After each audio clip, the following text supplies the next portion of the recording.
When it comes to beloved TV characters, few inspire as much passionate debate as Rory Gilmore from Gilmore Girls.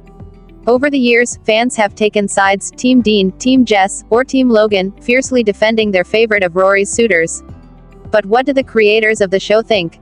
Amy Sherman-Palladino and Daniel Palladino, the creative forces behind the iconic series, have made their stance clear: Rory's love life is not the main event. The love triangle, or square, that defined a generation. From Stars Hollow to Yale and beyond, Rory Gilmore's romantic entanglements have long fascinated fans. Each of her boyfriends represented different chapters of her life. Dean Forrester, Jared Padalecki, Rory's first boyfriend, the sweet, dependable guy next door. Jess Mariano, Milo Ventimiglia, the brooding, rebellious intellectual who challenged Rory. Logan Huntsberger, Matt Zuckery, the confident, privileged Yale student with a complicated charm. While fans continue to analyze who was best for Rory, Sherman-Palladino has consistently pushed back against reducing Rory's arc to her romantic choices.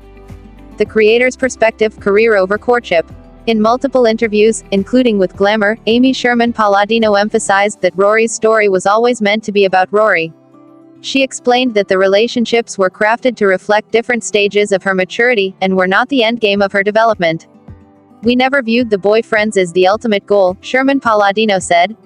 "Rory's journey was always about becoming the person she was meant to be, not who she was going to marry." This perspective is what fueled the final twist in Gilmore Girls, A Year in the Life, 2016, when Rory reveals she's pregnant.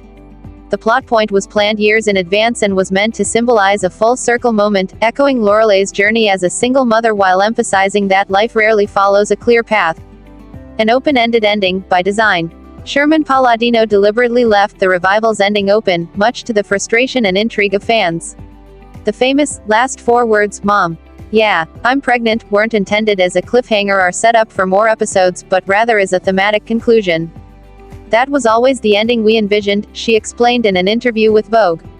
"Life goes on. It's messy. It's unexpected. And Rory's story doesn't need a bow on it." Daniel Palladino echoed the sentiment, noting that the series aimed to reflect the real-life unpredictability of growing up and making decisions, often without clear answers or guaranteed outcomes. So, Team Who? If you're looking for a definitive answer from the Gilmore Girls creators about whether Rory should end up with Dean, Jess, or Logan, you won't get one. And that's the point. For Sherman-Palladino, Rory's true endgame was never a person, it was her own growth.